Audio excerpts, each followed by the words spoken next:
अस्सलाम वालेकुम वरहमतुल्लाहि वबरकातुह। उम्मीद करता हूँ आप सब खैरियत से होंगे। एक दफ़ा का जिक्र है कि एक अमीर ताजर जंगल से गुजर रहा था कि उसे एक अंधा मुसाफिर मिला।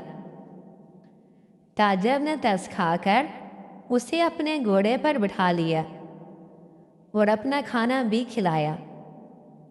जब वो शहर के करीब पहुँचे तो अंधा मुसाफिर अचानक चिल्लाने लगा, ये मेरा घोड़ा है, ये मेरा घोड़ा है, ये मेरा घोड़ा है। तुम इसे मुझसे छीनना चाहते हो क्या?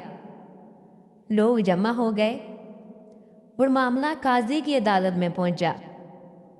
ताजर परेशान था कि उसने नेकी की और अब उसका अपना घोड़ा छीनने वाला है। काजी ने दोनों को अलग अलग कमरे में बंद कर दिया और कहा कि सुबह फैसला होगा। रात को काजी ने खामोशी से घोड़े को अस्तबल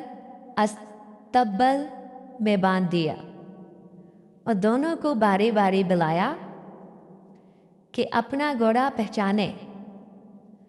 ताजर ने फौरन अपने घोड़े को पहचान लिया, लेकिन अंधा मुसाफिर घोड़े के पास गया और उसे छू कर भी न पहचान सका। काजी ने फैसला सुनाया, घोड़ा ताजर का है क्योंकि उसने उसे दिल से पहचाना। अंधा मुसाफिर झूठा है क्योंकि वो सिर्फ लालच में था। तो मेरे भाइयों दोस्तों, इस कहानी से हमें ये सबक मिलता है कि नेकी कभी ज़ाया नहीं होती और झूठ के पाँव नहीं होते।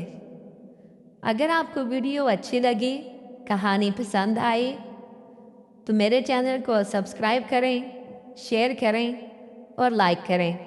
खुदा हाफिज़।